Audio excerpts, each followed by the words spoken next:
When persuasion and incentive fail, Shiv Sainiks have now resorted to intimidation and punishment as well. Uddhav Thackeray made an emotional pitch twice in the last 3 days, saying that the Shiv Sena and the Thackeray family are synonymous. But just hours before that, his loyalist Sanjay Raut laid the cards on the table, saying that if the Sainiks, the rebels, now return to Mumbai, they should be ready for the fight to be fought, not just in court, but also on the streets. And he came good on his word, because hours after that, there were visuals coming out from different parts of Mumbai where the offices of rebel MLAs, where their houses were attacked, where they were being threatened.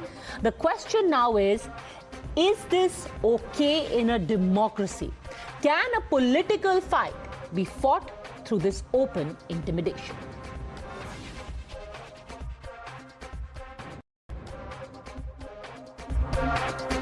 काही जणांचे मला phone आले, आजही येत आहेत की उद्धवजी तुम्ही वर्षा सोडायला नाही पाहिजे होतं. म्हटलं का? नाही, लोकांना असं वाटतं तुम्ही जिद्द सोडली. म्हटलं मी जिद्द सोडणाऱ्यातला नाहीये, मी मोह सोडला, पण जिद्द नाही सोडणार मी कधी. आपण जिद्द नाही सोडणार. काही आमदार त्या दिवशी हो साहेब तापलो तरी जाणार नाही, आता हे न कापता तिकडे गेले, तो भाग वेगळा. तापलो तरी जाणार नाही, पण हा न कापता काही लोक आपल्यात गेले. ठीक आहे, जायचं तर जाऊ द्या. ही गोष्ट साधारणतः वर्ष 6 महिने माझ्या लक्षात आली होती. लोकांना पैसे वाटले जात होते. हे आता मी काय टिश्यू लावते, काय रडत बिडत नाहीये. मला कोविडमुळे जरा डोळ्यातून थोडं पाणी तर नाक कधीतरी गळते. नाहीतर उद्धव ठाकरेंना झाले अश्रू आल्यावर, तर तसं काही नाहीये बाबा. केसरकर जी, सबसे पहले आपसे पूछना चाहती हूँ, 2 ऐसे नेता हैं जिनके दफ्तर पर हमला हो चुका है, आपको डर है कि आपके ऊपर भी हमला हो सकता है?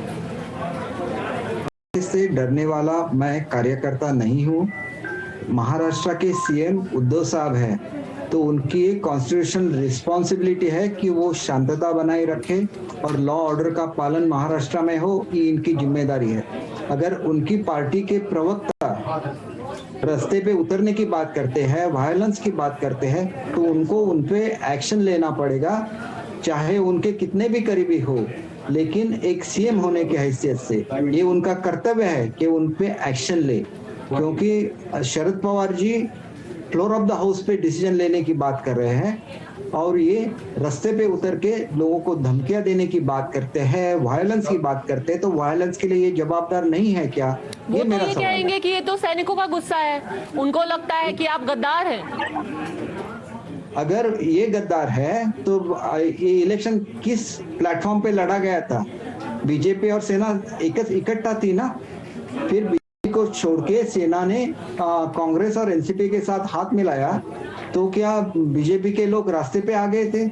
उन्होंने वायलेंस किया था, उन्होंने आपको गद्दार बोला था. उन्होंने तो ये नहीं किया, उन्होंने एक्सेप्ट किया, क्योंकि ये डेमोक्रेसी है और डेमोक्रेसी में कुछ भी हो सकता है. और डेमोक्रेसी में जब आपको सीएम चुना जाता है तो राज्य की जवाबदारी आप पे है. यहाँ पे शांति बनाए रखना चाहिए, इसकी जवाबदारी भी आप पे है. वो हमारे लीडर हैं, मैं उनको बहुत प्रेम करता हूँ, उनकी बहुत रिस्पेक्ट करता हूँ, लेकिन जो उनकी जवाबदारी है उनकी जवाबदारी है, उनको निभाना चाहिए. और फ्लोर ऑफ द हाउस में कभी भी आने के लिए हम लोग तैयार है. और ऐसे वाली जो हरकतें हैं उसको मैं लड़ा दे चुका हूँ कांग्रेस कोंकण में, और जो बाला साहब का सपना था वो पूरा करने में मेरा हाथ था. इन्होंने नहीं किया. संजय द्विवेदी जी, अब सड़क पर फैसला होगा इस तरीके से तोड़फोड़ मचा के? से उसको ये किया था, डिफीट किया था. जिनको बाला साहब डिफीट करना चाहते थे, तो मैंने ये लड़ाई लड़ी. ये मालूम है कि शांतता की ताकत क्या है. इस तरह से कुछ नहीं होता है. आपको फ्लोर ऑफ द हाउस में आना है तो फ्लोर ऑफ द हाउस में आने की आप दिखाइए. फ्लोर ऑफ द हाउस में फैसला होगा संजय द्विवेदी जी, सड़क पे नहीं. मैं भाई बोलने जा रहा हूँ ना, बाला साहब की इसे मैं देना चाहूँ. मैं भी बाला साहब से सैनिक हूँ, और ये बाला साहब के विधायक है. मक्खन मलाई खा रही है, हम लोग तो मक्खन मलाई नहीं खा रहे हैं. जो ये बात कह रहे हैं विधायक जी, इनसे पूछिए कि जब मीटिंग हो रही थी वहाँ विरोध क्यों नहीं किया? एनसीपी. द्विवेदी जी, ये बताइए, तोड़फोड़ करेंगे क्या? तोड़फोड़ होगी, धमकी होगी क्या? मैं उस पर भी आ रहा हूँ ना. अगर बाला साहब को सिलसिले कहेंगे तो बाला साहब ने क्या कहा था? जो बागी बने, जो भागे, उसके लिए 2 चीजें हैं. पहले मनाइए, पुचकारिए, इसके बाद डॉट लात मार के भगा दीजिए, पूछिए इनसे। चलिए, ये तो ओपन धमकी है, पर ये कह रहे हैं कि ये बाला साहेब ऐसा बोलते थे केसरकर जी। बाला साहब ने बात कही थी कि जो बागी हो, जो विरोध करे इस टाइप का, जो विधायक है, जो भी आदमी, वो ये उनके शब्द है, हमारे शब्द नहीं है। आप निकलवा लीजिए। चलिए, आप कह रहे हैं कि ये बाला साहेब का फॉर्मूला था केसरकर जी। देखिए, अगर ये बाला साहब का फॉर्मूला था तो शिवसेना बागी क्यों हो गई जब शिवसेना और बीजेपी इकट्ठा लड़ी थी? क्या कांग्रेस के साथ हाथ मिलाना, एनसीपी के साथ हाथ मिलाना ये बाला साहब की नीति थी? शरद पवार साहब 3 बार शिवसेना को तोड़ चुके हैं। इनको किसने बनाया? छगन भुजबल साहब को। उनको किसने लिया अपने पार्टी में? पवार साहब ने लिया ना। बाला साहब तभी याद आते हैं, बाला साहब तभी याद आते हैं आपको द्विवेदी जी। वो बाला साहब को श्रद्धांजलि थी क्या? तब बाला साहब याद नहीं आते जब सावरकर को माफी वीर बोला जा रहा है। ये पुराने तरीके हैं और मैं इसके खिलाफ मैं लड़ चुका हूँ कोंकण में। एक एक करके केसरकर जी अपनी बात पूरी कीजिए, फिर द्विवेदी जी जवाब देंगे। केसरकर जी, मैं वही पूछ रहा हूँ कि जब शिवसेना पहली बार टूटी थी तो सबको कितना दुख हुआ था? वो दुख किसने दिया था? पवार साहब ने ही दिया था ना। दूसरी बार जब शिवसेना टूटी तो वो किसने किया था? पवार साहब ने ही किया था ना। जब नारायण राण बाहर निकले तो उनको सपोर्ट जो दिया गया था वो सपोर्ट पवार साहब ने ही दिया गया था ना। तो बाला साहब को दुख नहीं हुआ? उसके दुख के बारे में, उनके दुख के बारे में आप नहीं सोचेंगे? बताइए द्विवेदी जी, तब बाला साहेब कहा आपको याद नहीं आए थे जब कांग्रेस के सामने झुके, उनके साथ अलायंस किया?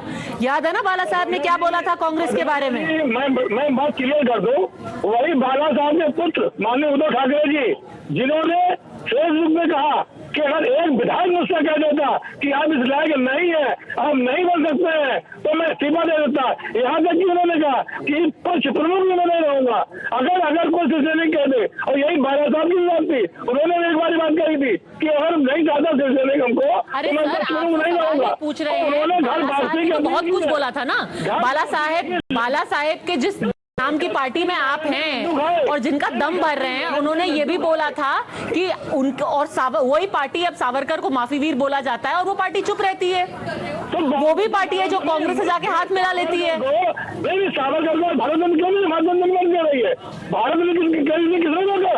सावरकर को भारत रत्न देने के लिए किसने रोका? और भारत रत्न दिया जाता है वो गृह मंत्रालय द्वारा और माननीय प्रधानमंत्री द्वारा दिया था, अभी तक क्यों नहीं है? चलिए केसरकर जी ये छोड़िए आज जो है उद्धव ठाकरे कह रहे हैं कि मैं भले से ही अभी लोग छोड़कर चले गए हैं पर हम अंत तक लड़ेंगे, अंततः जीत हमारी ही होगी और जो लोग बागी हुए हैं उनको या तो मानना पड़ेगा या उनको शिव सैनिकों का सामना करना पड़ेगा। देखिए, ये स्टेटमेंट तब करे जब ये मुख्यमंत्री नहीं हो, जब पार्टी चीफ हो तो ये स्टेटमेंट करना ठीक है, लेकिन constitutionally you are the head of the state, आपको ये शोभा नहीं देता ऐसा स्टेटमेंट।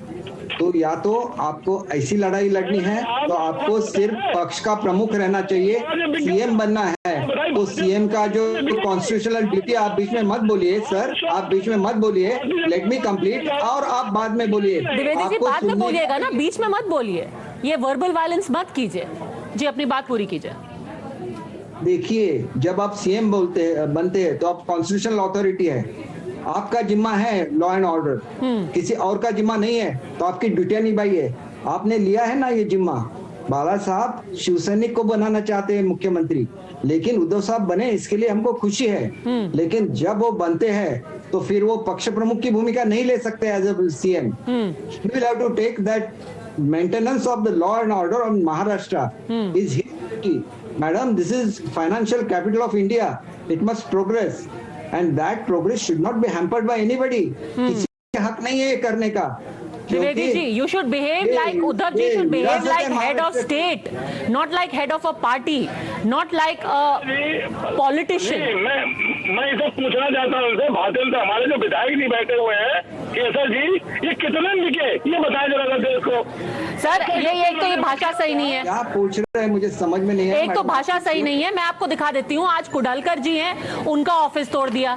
संजय लांडे हैं, उनके ऑफिस पे हमला कर दिया। आप इतनी बड़ी बड़ी जो बातें कर रहे हैं द्विवेदी जी, ये तो बता दीजिए कि ये किस तरीके की डेमोक्रेसी है। This does not reflect well on the government of Maharashtra. कैसा लॉ एंड ऑर्डर है कि गवर्नमेंट ऑफ महाराष्ट्र में जो पार्टी है उसी के लोग जाकर के उन्हीं के पार्टी के लोगों को तोड़फोड़ मचा रहे हैं? क्या लॉ एंड ऑर्डर खत्म हो गई महाराष्ट्र में द्विवेदी जी? गवर्नमेंट नहीं कह रही है उनसे, वो शिव सैनिक है, उनके अंदर उनका अच्छा, गवर्नमेंट का शिव सैनिक पे कोई कंट्रोल नहीं है। उनकी भावनाएं जो है सम्मान, भावना में सम्मान गिरा उनका। भाई भावना के सम्मान में दंगे कर दो फिर आप, उनकी आउटफेस लगी उनको, भावना के नाम पे किसी का मर्डर कर दो। अगर इस तरह की शिवसेना शिवसैनिकों में चुन के आए थे, अपने आप चुन के नहीं आए थे। ये क्या मतलब है? भावना के नाम पे कुछ भी करेंगे क्या? दंगे करा देंगे, लोगों का मर्डर कर देंगे? याद आ रहा है 31 महीने बाद याद आ रहा है कि सब कांग्रेस जब एनसीपी सरकार अच्छा बनर्जी बनाई थी। मिस्टर केसरकर, ये सरकार नहीं करा रही है, ये शिव सैनिक कर रहे हैं, ये भावुक शिव सैनिक है, सरकार का इसमें कोई हाथ नहीं है मिस्टर केसरकर। और फिर उनके जो स्पोक्स पर्सन है वो रास्ते पे उतरने की बात क्यों कर रहे हैं और क्यों लोगों को कह रहे हैं कि आप उसको फेस करो? फेस करने का मतलब क्या है? लोग रास्ते पे उतर जाए क्या? इनके साथ झगड़ा करे क्या? पुलिस नहीं है महाराष्ट्र में लॉ एंड ऑर्डर नहीं है, तो पुलिस का कर्तव्य है। And who is the head of the state? आप समझेंगे कि आपके हाथ से सत्ता रही है, आप इसलिए रास्ते पे आ जाएंगे। तो बताइए द्विवेदी जी, चलिए शिव सैनिक भावुक हो गए, होम मिनिस्टर क्या कर रहे हैं? हमें बोल रहे हैं कि आप हमें जीत के लाते हैं। मैं इससे पहले भी एमएलए था, उस वक्त आपने नहीं बनाया था, मैंने आपका डिफीट किया और मैं एमएलए बना। फिर भी मैंने आपकी पार्टी क्यों ज्वाइन की? क्योंकि बाला साहब मराठी मानुस के बारे में बोलते हैं, वो उसको नौकरी देते हैं, इसीलिए मैं आया शिवसेना में। और आप ऐसी बातें मेरे साथ करते हैं, बहुत गलत है ये। हमारा लाइफ गुजर चुका है इसको रखने में। लॉ एंड ऑर्डर चीज क्या है आप जानते हैं? स्टेट क्या है? कॉन्स्टिट्यूशन क्या है ये आप जानते हैं क्या? इस तरह की बातें करते हैं। ये क्या चल रहा है महाराष्ट्र में? आप जिम्मेदार नहीं है। द्विवेदी जी सिर्फ चिल्लाइए मत ना, सवाल का जवाब दीजिए। चलिए शिव सैनिक भावुक हो गए, होम मिनिस्टर क्या कर रहे हैं? भारतीय जनता पार्टी के होम मिनिस्टर क्या कर रहे हैं? मुस्लिम बन गया। अरे द्विवेदी जी, होम मिनिस्टर कहाँ है? होम मिनिस्टर क्या कर रहे हैं? अगर शिव सैनिक भावुक हैं, होम मिनिस्टर भी भावुक हैं। होम मिनिस्टर भी सूरत चलेगा, आसाम चलेगा, वो भी चलेगा। वो तो एमओएस होम है, आसाम में है, वो भी आसाम में है, वो भी इनकी सुरक्षा करने आसाम पहुंच गए। वो तो सुरक्षा करने के लिए वो तो राज्य मंत्री है, या फिर आप कह रहे हैं कि गृह मंत्री भी रवाना हो चुके हैं? पहुंच गए। पूरी हमारी सरकार जो है इनकी सुरक्षा में लग गई, भारतीय जनता पार्टी। चलिए आप ये तो मान रहे हैं कि पूरी तरीके से सरकार अभी गुवाहाटी में बैठी हुई है। केसरकर जी। सर आप मैडम, इनका पहले तो सवाल ठीक से मुझे पूछिए। ये जो भी बोलते हैं इतने जोर से बोलते हैं कि वो माइक का आवाज क्रैक हो जाता है। आप ठीक से मुझे बोल देंगे, ये तो प्यार से बोलेंगे तो मैं इनके सवाल का जवाब दे सकता हूँ। और आपकी सत्ता जा रही है, इसलिए अगर वो नाराज है तो पहले नाराज क्यों नहीं हुए जब आपने कांग्रेस से हाथ मिलाया था? पहले नाराज क्यों नहीं हुए जब आपने एनसीपी से हाथ मिलाया था, जिसने 3 बार आपके पार्टी को तोड़ चुके हैं? और वो चाहते हैं कि आपकी पार्टी नष्ट हो। और क्या शिवसैनिक ये चाहते हैं कि जिस पार्टी को जिसने खत्म किया उसके साथ आप हाथ मिलाएंगे? क्या ये सही शिवसैनिक है या ये लोग हैं जो चलिए बताइए, दीपक केसरकर तो कह रहे हैं यहाँ आप तोड़फोड़ मचा रहे हैं। दीपक केसरकर कह रहे हैं प्यार से सवाल पूछिए, हल्के से पूछिए, उनको समझ में आएगा तो जवाब देंगे। बोलिए द्विवेदी जी। मैं प्यार से सवाल से पूछ रहा हूँ, बड़े अच्छे ढंग से पूछ रहा हूँ।